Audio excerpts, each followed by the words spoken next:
કે તમે રિઝલ્ટથી બહાર નીકળીને તમારા બાળકના ફ્યુચરને જુઓ છો ખરા? તમે 25 વર્ષ પછી તમારા બાળકના ફ્યુચરને કલ્પ્યું છે ખરું? તમે ક્યારે એવું વિચાર્યું છે કે ભણવા સિવાય તમારા બાળકને બીજી કઈ પ્રવૃત્તિમાં રસ છે?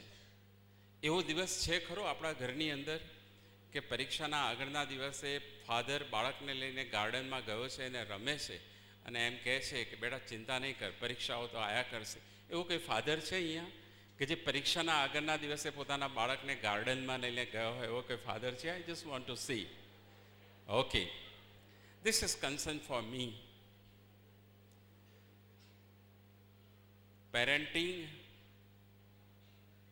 એ રિઝલ્ટ, પરીક્ષાઓ, પરફોર્મન્સના પ્રોસેસમાંથી બહાર નીકળીને બાળકના ચહેરા તરફ જોવાની પ્રક્રિયા છે, એનું નામ છે પેરેન્ટિંગ.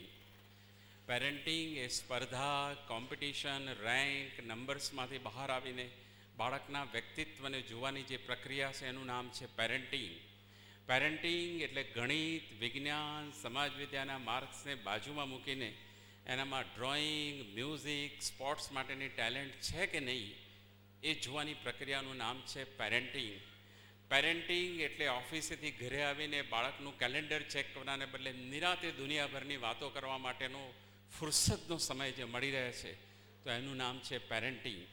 પેરેન્ટિંગ એટલે મધર અને ફાધર સાથે બેસીને બાળક સાથે મસ્તી કરે છે, પણ ક્યારે બી એના પરીક્ષાના પરફોર્મન્સની ચર્ચા સ્ટ્રેસ લાવવા માટે નથી કરતા. એનું નામ છે પેરેન્ટિંગ. મિત્રો, સફળ મા બાપ એ છે કે જે 50-60% લાવતા બાળકોની પીઠ થાબડી શકે છે. સફળ મા બાપ એ છે કે બાળક નપાસ થયું છે તો બી એના ખોળામાં બેસાડીને એની ચૂમી ભરી શકે છે. સફળ બાળકો એ છે કે જે મેથ્સમાં 90% નથી લાવ્યું છતાં પણ એની પીઠ થાબડી, એનું સર સહેલાવીને એમ કહી શકે છે કે બકઅપ બેટા, I trust you and you can get hide in your life and you can compete anywhere. એવું કહેવાની જેનામાં હામ છે, શક્તિ છે, સ્પિરિટ છે, જુસ્સો છે, વિઝન છે, એનું નામ છે પેરેન્ટિંગ.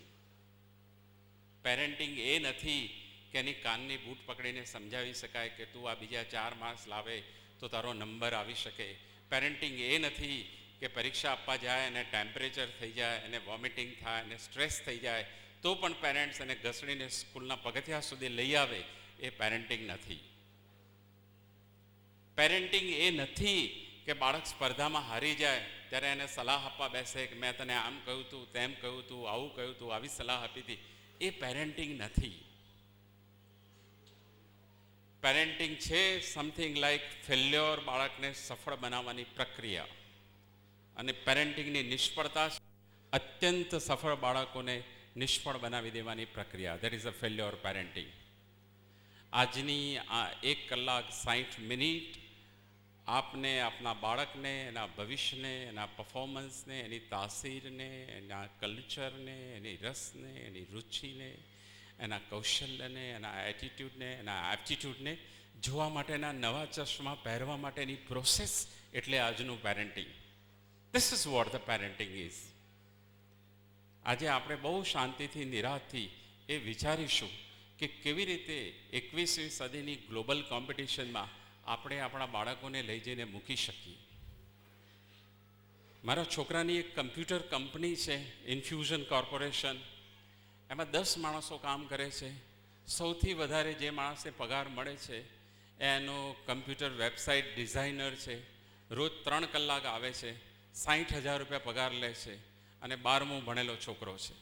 અને સૌથી ઓછો પગાર છે એની ઓફિસમાં જે કમ્પ્યુટર એન્જિનિયર બેસે છે, યુનિવર્સિટીમાં ફર્સ્ટ છે, એનો 10,000 પગાર છે.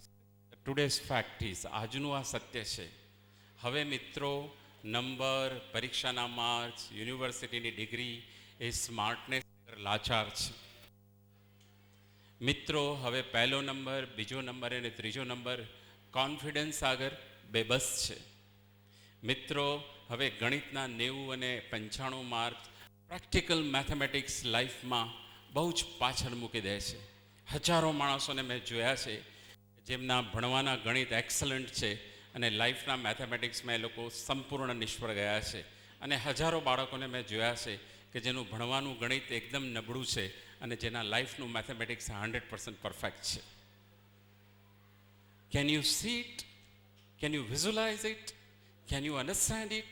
Then this is what the process of parenting is. શા માટે સ્કૂલનો શિક્ષક, સ્કૂલનો આચાર્ય આટલો બધો પ્રયત્ન કરી રહ્યા છે કે લેટ અસ કમ ટુગેધર, તમે આવો, બેસો, આપણે વાત કરીએ કે વોટ ધીસ પ્રોસેસ ઇઝ. શું છે આજની પરીક્ષા? જે પરીક્ષાને તમે તમારા બાળકોના અભ્યાસનું પ્રોડક્ટ ગણો છો અને જે માર્ક્સનો ઝંડો તમે તમારા ઘરના ડ્રોઈંગ રૂમમાં ગાઢીને આખી દુનિયાને બતાવવાની કોશિશ કરો છો, જો તમારું બાળક 2-5% ઓછા આવે તો આખા ઘરમાં લાચારી છવાઈ જાય છે, આખા ઘરનું સ્મિત હણાઈ જાય છે, પરિવારની અંદર ગ્લાનિ છવાઈ જાય છે. જેને તમે માર્ક્સ કહો છો તમારા અભ્યાસનું પ્રોડક્ટ, એ ખરેખર તમારા બાળકનું માપદંડ છે ખરું? આપણી પરીક્ષા વ્યવસ્થા એ સંપૂર્ણ લાચાર પરીક્ષા વ્યવસ્થા છે. આપણે જેને માર્ક્સ કહીએ છીએ એ બાળકે પેપરમાં લખ્યું છે એનું એસેસમેન્ટ છે. બાળક જે પેપરમાં લખે છે એ યાદશક્તિનું માત્ર માપદંડ છે અને આખા શરીરમાં યાદશક્તિ માત્ર 10% હિસ્સો ધરાવે છે, એનું ઇમ્પોર્ટન્સ છે. હ્યુમન બોડીની અંદર 90% પોટેન્શિયાલિટીને આપણી પરીક્ષા વ્યવસ્થા પૂછતી પણ નથી, ચકાસતી પણ નથી. આપણી પાસે એવા ટૂલ પણ નથી કે આપણે આપણા બાળકમાં રહેલી ક્ષમતા ચકાસીને કહી શકીએ કે ભલે મારા બાળકની યાદશક્તિ ઓછી છે પણ એનું ઇન્ટેલિજન્ટ આખા ક્લાસમાં 100% છે. યુ આર સરપ્રાઇઝ ટુ નો કે અમદાવાદ શહેરના એક બહુ જાણીતા આઈક્યુ એસેસરને મેં મારી સ્કૂલમાં બોલાવ્યો 12 સાયન્સના વિદ્યાર્થીઓનું આઈક્યુ એસેસમેન્ટ કરવા માટે. 2-3 કલાકના ટેસ્ટ પછી એ માણસે કીધું કે હું તમને 4 દિવસ પછી રિપોર્ટ આપું છું. 4 દિવસ પછી એ માણસ રિપોર્ટ લઈને આવ્યો. આ તો 15-20 વર્ષ પહેલાંની વાત છે કે જ્યારે મને બી ખબર નહોતી કે પેરેન્ટિંગ એ શું છે. અને એ દિવસથી મારી આંખો ઉઘડી ગઈ. એણે રિપોર્ટ આપ્યો એટલે રિપોર્ટ જોઈને મને બહુ જ હસવું આવ્યું. મને એ ભાઈ ઉપર હસવું આવ્યું, એની પરીક્ષા વ્યવસ્થા ઉપર હસવું આવ્યું, એના એસેસમેન્ટ ઉપર હસવું આવ્યું. કારણ કે એણે કહ્યું કે આ તમારા સ્કૂલની અંદર આ બાળકનું હાઈએસ્ટ આઈક્યુ છે. એ તો રિપીટર હતો, ફેલ થયેલો છોકરો હતો. જે બાળક 12મા ધોરણમાં ફેલ થયો હતો અને ફરીથી એ વર્ષ રિપીટ કરી રહ્યો હતો, જે માણસે આઈક્યુ એસેસ કર્યું એણે એમ કહ્યું કે હાઈએસ્ટ આઈક્યુ આ બાળકનું છે. એટલે મેં કહ્યું કે ભાઈ તારી કંઈક ભૂલ થાય છે. તો એને કહ્યું કેમ સર? મેં કહ્યું તું જે બાળકનું આઈક્યુ હાઈએસ્ટ કહે છે એ તો રિપીટર બાળક છે. એને કહ્યું તો એથી શું, સો વોટ? ફેલ થયો છે એને આઈક્યુને કોઈ રિલેવન્સ નથી. હોઈ શકે એનો 5-10% પ્રભાવ એની એક્ઝામ પર, પણ ઇટ ડઝ નોટ મીન કે સારા આઈક્યુ વાળો બાળક નાપાસ ના થઈ શકે, and it does not mean કે ઓછા આઈક્યુ વાળો બાળક ક્લાસની અંદર ટોપ ના કરી શકે. ધેર ઇઝ નો સચ ફેક્ટ. એ પ્રસંગે મારી આંખોને ખોલી નાખી અને એ દિવસથી હું વિચારવા લાગ્યો કે જેને હું શિક્ષણ કહું છું, જેને હું ક્વોલિટી કહું છું, જેને હું પરીક્ષાઓ કહું છું, જેને હું માર્ક્સ કહું છું, એ આખી વ્યવસ્થા ખોખલી છે. અને જો તમારે આ જ આખી વસ્તુને ફરીથી ચકાસવી હોય, જુદી રીતે જોવી હોય, તમારે પ્રમાણ જોઈતું હોય તો હું તમને પ્રમાણ આપી શકું એમ છું. બનાવો તમે 100 માણસોનું લિસ્ટ કે જે તમે કહો છો કે આ માણસ અમારા દેશમાં ધંધામાં, ઉદ્યોગમાં, ઇન્ડસ્ટ્રીમાં, વ્યવસાયમાં, તંત્રમાં, સમાજમાં, સંન્યાસમાં સૌથી ટોચ પર છે. એવા 100 માણસોનું લિસ્ટ બનાવો તમે ફુરસદે બેસીને અને ચકાસો. 100માંથી 4 જ માણસો એવા છે કે એના ક્લાસમાં એક દિવસે પહેલો, બીજો, ત્રીજો નંબર લાવતા હતા.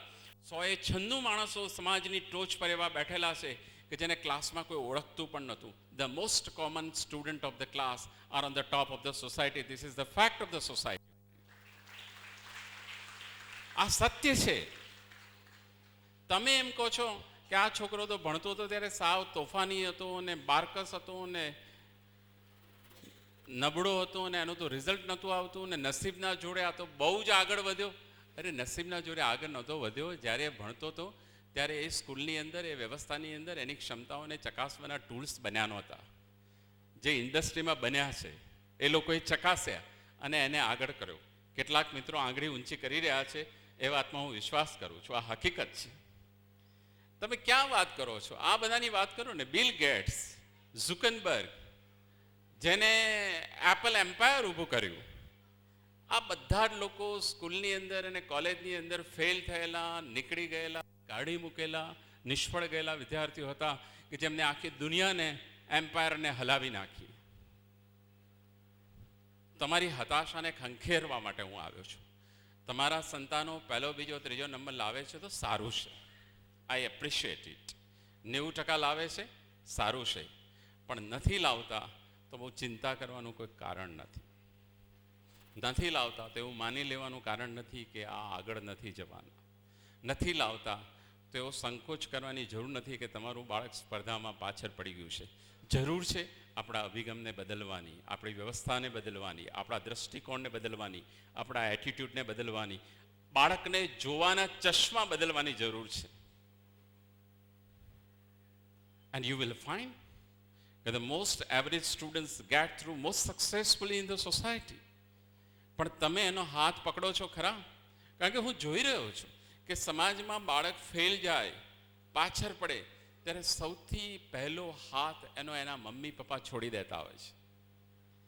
કારણ કે ક્લાસમાં જ્યારે હું પીટીએમ રાખું છું તો જે 3 બાળકો છે એના પેરેન્ટ્સ કદી નથી આવતા સ્કૂલમાં. એને એમ જ છે કે શું મતલબ છે મારું બાળક નપાસ થાય છે સ્કૂલમાં જઈને શું કરવાનું. અને સૌથી પહેલા કોણ આવે છે કે જેનું બાળક પહેલો, બીજો, ત્રીજો નંબર લાવે છે. They are always first to come there. અને મારે પેલા 3ની જ જરૂર છે કે જેનું બાળક ફેલ થયું છે. I just want to convey them કે don't get dishearten, don't get disappoint, don't lose the courage, don't dishearten your kids.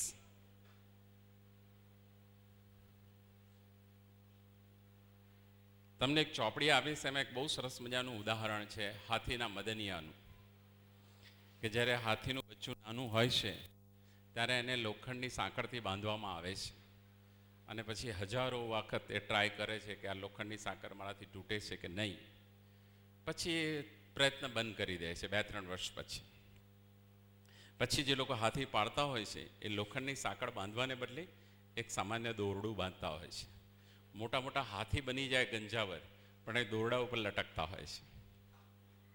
કારણ કે એના મનમાં, એના મસ્તિષ્કમાં, એની મેમરીમાં એક વસ્તુ સોલિડ થઈ ગયેલી છે કે આ દોરડું મારાથી તૂટે એવું નથી. And they never try it out.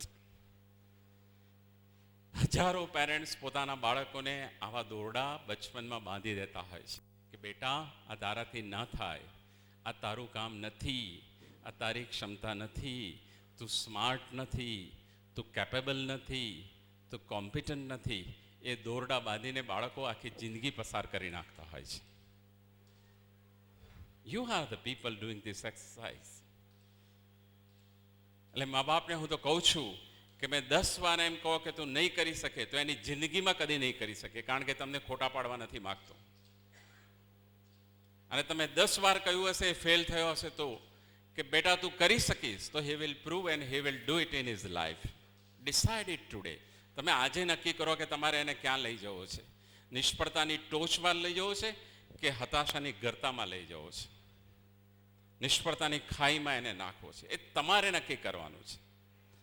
આ દુનિયામાં આવેલા તમામ બાળકોની અંદર કોઈ એવી એક તો ટેલેન્ટ હોય છે કે જે એને દુનિયાની ટોચ પર લઈ જઈ શકે. તકલીફ છે મા બાપમાં કે એને તલાશી નથી શકતા, એને શોધી નથી શકતા, એને તક નથી આપી શકતા, એની આંગળી નથી પડી શકતા, એને તાલીમ નથી આપી શકતા, એને પ્રોત્સાહિત નથી કરી શકતા, એની પીઠ નથી થાબડી શકતા, એની આંખમાં આંખ મિલાઈને જોઈ પણ નથી શકતા કે આનામાં શક્તિ છે કે નહીં. મા બાપ ગણિતના નબળા માર્ક્સ ઉપર લટકેલા હોય છે, જેમ હાથી દોરડા પર લટકેલો હોય છે, એમ કે મારું બાળક કંઈ કરી શકે એમ નથી.